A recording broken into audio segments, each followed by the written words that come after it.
Don't forget to subscribe. नमस्कार दोस्तों, इस डिजिटल प्लेटफॉर्म पे आपका फिर से स्वागत है।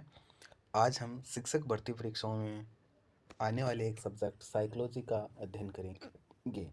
अपन मुख्य रूप से जो अभी 2025 में रीट पात्रता परीक्षा है उसको ध्यान में रखते हुए प्रश्नों का सॉल्यूशन करेंगे। विगत परीक्षाओं में आए हुए प्रश्नों में से साइकोलॉजी में लगभग क्वेश्चन या तो रिपीट होते हैं या उन्हीं प्रश्नों के आसपास प्रश्न आते हैं। देखो, फर्स्ट क्वेश्चन है वो अध्यापक थर्ड ग्रेड 2009 में आया हुआ है और थर्ड ग्रेड शिक्षक भर्ती परीक्षा 2012 में आया हुआ है। क्वेश्चन क्या है कि विद्यार्थियों में सामाजिकता के गुण का विकास करने वाली शिक्षण विधि है। सामाजिकता का गुण ऑप्शन है, फर्स्ट ऑप्शन है समस्या समाधान विधि, दूसरा ऑप्शन है परियोजना विधि, तीसरा ऑप्शन है सामाजिकृत अभिव्यक्ति और चौथा ऑप्शन है व्याख्यान विधि। तो अपन ऑप्शन के हिसाब से देखना चाहिए तो सामाजिकता का गुण विकसित करने के लिए इसके लिए राइट आंसर होगा सामाजिकृत अभिव्यक्ति। कैसी अभिव्यक्ति होनी चाहिए? सामाजिक अभिव्यक्ति होना चाहिए। दूसरा क्वेश्चन है अपने पास, शिक्षा मनोविज्ञान अध्यापक की मदद करता है जब। शिक्षा मनोविज्ञान अध्यापक की मदद कब करता है? ये पीटीआई सेकंड ग्रेड 2012 में आया हुआ क्वेश्चन है। फर्स्ट ऑप्शन है ये अध्यापक को बच्चों के प्रति लापरवाह बना देता है, ये अध्यापक को दर्शन शास्त्र और सामाजिक विज्ञान के प्रति उपेक्षित बना देता है, ये आवश्यक पर्यावरण को दूर करता है, यह अध्यापक को अधिगम के नियमों एवं प्रक्रियाओं के प्रति एक वैज्ञानिक दृष्टिकोण प्रदान करता है। ऐसे क्वेश्चनों को सोल्व करने के लिए अपन को पॉजिटिव फीडबैक के साथ क्वेश्चनों को सोल्व करना है और पॉजिटिव फीडबैक के हिसाब से इस क्वेश्चन का राइट आंसर बनता है डी नंबर वाला। यह अध्यापक को अधिगम के नियमों और प्रक्रियाओं के प्रति एक वैज्ञानिक दृष्टिकोण प्रदान करता है। अगला क्वेश्चन है अपना, एक अध्यापक शिक्षा मनोविज्ञान के अध्ययन के बिना अपना कार्य पूर्ण नहीं कर सकता क्योंकि। ये भी पीटीआई थर्ड ग्रेड 2012 में आया हुआ क्वेश्चन है। फर्स्ट ऑप्शन देखो, शिक्षा मनोविज्ञान व्यक्तिक विभिन्नताओं और शिक्षा की समस्याओं के हलों से गहन रूप से संबंधित है। दूसरा ऑप्शन, शिक्षा मनोविज्ञान अधिगमकर्ता की व्यक्तिगत एवं सामाजिक समायोजन की अपेक्षा करता है। तीसरा ऑप्शन है शिक्षा मनोविज्ञान अधिगम के सिद्धांतों और नियमों का निर्धारण नहीं करता है। और चौथा ऑप्शन है शिक्षा मनोविज्ञान विद्यार्थियों के केवल कतिपय तथ्यों एवं सूचनाओं को रटकर याद कर लेने में मदद करता है। तो इस ऑप्शन क्वेश्चन का राइट आंसर है फर्स्ट वाला, शिक्षा मनोविज्ञान व्यक्तिक विभिन्नताओं और शिक्षा की समस्याओं के प्रश्नों में गहन रूप से संबंधित है। चौथा ऑप्शन देखो, लिंडग्रेन के अनुसार शिक्षा मनोविज्ञान का नाभि केंद्र कहाँ स्थित नहीं होता है। ये भी पीटीआई थर्ड ग्रेड 2012 में आया हुआ क्वेश्चन है।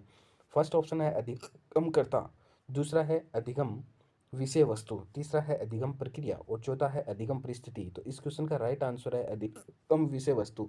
अधिगम विषय वस्तु है वो शिक्षा मनोविज्ञान का नाभि केंद्र नहीं होता है। 5 नंबर का क्वेश्चन है अपने पास, शिक्षा मनोविज्ञान अध्ययन करता है। ये पीटीआई सेकंड ग्रेड 2012 में और शिक्षक भर्ती 2012 में। देखो 2 बार आया है 2012 में ही। मैंने यही बोला था स्टार्टिंग में कि मनोविज्ञान के लगभग क्वेश्चन रिपीट होते हैं। देखो ये क्वेश्चन रिपीट हुआ है दोनों एग्जामों में। क्या क्वेश्चन था? शिक्षा मनोविज्ञान अध्ययन करता है आत्मा का धार्मिक परिस्थितियों में, मानव व्यवहार का शैक्षिक परिस्थितियों में, चैतन्यता का असीमित परिस्थितियों में और मस्तिष्क का बौद्धिक परिस्थितियों में। तो इसका मनोविज्ञान एक व्यवहार का विज्ञान है, तो इसका राइट आंसर 2 नंबर हो जाएगा। मानव व्यवहार का शैक्षिक परिस्थितियों में जो अध्ययन होता है उसको शिक्षा मनोविज्ञान कहते हैं। अगला क्वेश्चन देखो, निम्नलिखित में से कौन सा कथन शिक्षा मनोविज्ञान के अर्थ को सबसे अधिक प्रभावी ढंग से प्रकट करता है?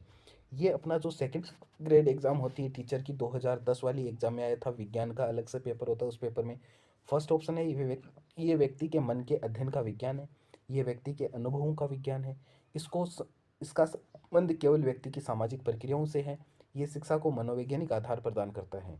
तो शिक्षा मनोविज्ञान होता है, ये शिक्षा को मनोवैज्ञानिक आधार प्रदान करता है। तो इसका राइट आंसर हो गया 4 नंबर वाला, मनोवैज्ञानिक आधार। अगला क्वेश्चन अपने पास है वो भी अध्यापक सेकंड ग्रेड के पेपर 2011 में आया हुआ है। शिक्षा मनोविज्ञान की प्रकृति वैज्ञानिक है क्यों? फर्स्ट ऑप्शन है ये केवल विज्ञान का अध्ययन करता है, शिक्षा मनोविज्ञान में केवल सूचनाओं के आधार पर सिद्धांतों का निर्माण किया जाता है, शैक्षिक वातावरण में अधिगमकर्ता के व्यवहार का वैज्ञानिक विधियों के माध्यम से अध्ययन किया जाता है, इसमें केवल विद्यार्थियों के व्यवहार का अध्ययन किया जाता है, किसी भी वस्तु की या किसी भी विज्ञान की प्रकृति वैज्ञानिक होने के लिए जरूरी है कि उस विज्ञान के या उस विज्ञान में जो अधिगम कर रहा है, पढ़ रहा है, उस व्यक्ति का व्यवहार वैज्ञानिक विधियों के माध्यम से ज्ञात किया जाना चाहिए। तो इसका राइट आंसर सी हो जाएगा। वैज्ञानिक शैक्षिक वातावरण में अधिगमकर्ता के व्यवहार का वैज्ञानिक विधियों के माध्यम से अध्ययन किया जाता है। अगला क्वेश्चन है वो सेकंड ग्रेड अंग्रेजी 2010 की परीक्षा में आया हुआ है। क्वेश्चन क्या है? शिक्षा के प्रति मनोविज्ञान का सबसे महत्वपूर्ण योगदान निम्नलिखित में से किसका है? तो शिक्षा के महत्वपूर्ण लक्ष्यों का पता लगाना, व्यक्तिगत गुणों के आधार पर शिक्षार्थियों का विभाजन करना, मानव व्यवहार का ज्ञान प्रदान करना, उचित शिक्षण विधियों को अपनाने में सहायक होना। तो इसका बेस्ट आंसर हो जाएगा मानव व्यवहार का ज्ञान प्रदान करना। यदि अपन मानव व्यवहार का ज्ञान प्रदान कर लेंगे तो वो शिक्षा के प्रति मनोविज्ञान का सबसे बड़ा योग। अपना अगला क्वेश्चन है, सर्वप्रथम मनोविज्ञान को किस विषय का अध्ययन करने वाले विषय के रूप में परिभाषित किया था? सबसे पहले मनोविज्ञान को किस विषय का अध्ययन करने के विषय के रूप में परिभाषित किया है? मन का अध्ययन, आत्मा का अध्ययन, चेतना का अध्ययन और व्यवहार का अध्ययन। तो इसका राइट आंसर है सबसे पहले मनोविज्ञान को सबसे पहले आत्मा का विज्ञान माना था। तो सबसे पहले आत्मा का अध्ययन करने के लिए यूज किया था। अगला क्वेश्चन है, संस्कृत सेकंड लेवल में 2010 में आया हुआ क्वेश्चन है, निम्नलिखित में से कौन मनोवैज्ञानिक नहीं है? चार ऑप्शन दिए हैं, चार ऑप्शनों में से कौन सा ऑप्शन या कौन सा व्यक्ति मनोवैज्ञानिक नहीं है?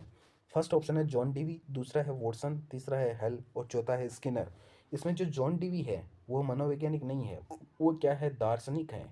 जॉन डीवी मनोवैज्ञानिक ना होकर एक तरह की क्या है? दार्शनिक है। अगला क्वेश्चन अपने पास है, ग्रीक भाषा का शब्द साइको का अर्थ क्या होता है? ये प्रश्न 2010 में संस्कृत सेकंड ग्रेड में आया था, थर्ड ग्रेड भर्ती परीक्षा 2012 में। वही बात वापस बोल रहा हूँ कि साइको के लगभग क्वेश्चन रिपीट होते हैं। फर्स्ट ऑप्शन मन, चेतना, व्यवहार और आत्मा। तो साइको शब्द का अर्थ होता है आत्मा। सबसे पहले तभी तो इसको आत्मा का विज्ञान कहा गया था, इसीलिए इसका अर्थ आत्मा हो गया। अगला क्वेश्चन है, निम्न में से कौन सा क्षेत्र मनोविज्ञान के अंतर्गत नहीं आता है? ये भी सेकंड ग्रेड संस्कृत में ही पूछा गया है, 2010 में पूछा गया क्वेश्चन है।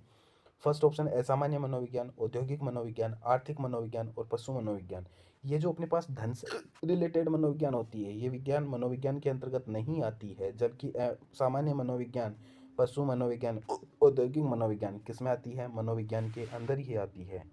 किसने कहा था कि तुम मुझे कोई भी बालक दे दो मैं उसे कुछ भी बना सकता हूँ? ये दावा किसने किया था? ये प्रश्न भी दो बार रिपीट हुआ है।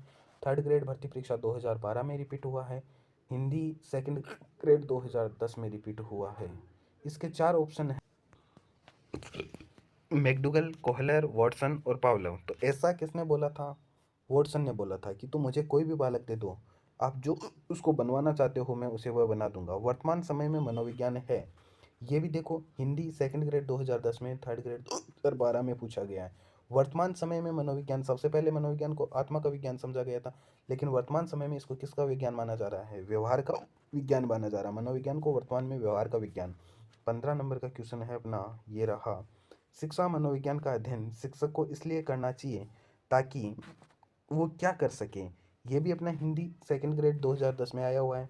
फर्स्ट ऑप्शन है छात्रों को आसानी से प्रभावित कर सके, खुद को समझा सके, पशुओं पर प्रयोग कर सके, शिक्षण को अधिक प्रभावी बना सके। शिक्षा मनोविज्ञान का अध्ययन शिक्षक को इसलिए करना चाहिए ताकि वो शिक्षण को और अधिक प्रभावी बना सके। उसमें क्या कमियां रह गई है, क्या दूरियां, क्या छूट गया है, वो सारी चीज़ों का वो पता लगाए और उसे जो शिक्षण क्रिया है उसको प्रभावी बना सके। थैंक यू दोस्तों, आज हम इतना ही करते हैं। कल फिर मैं और क्वेश्चन लेके आऊँगा।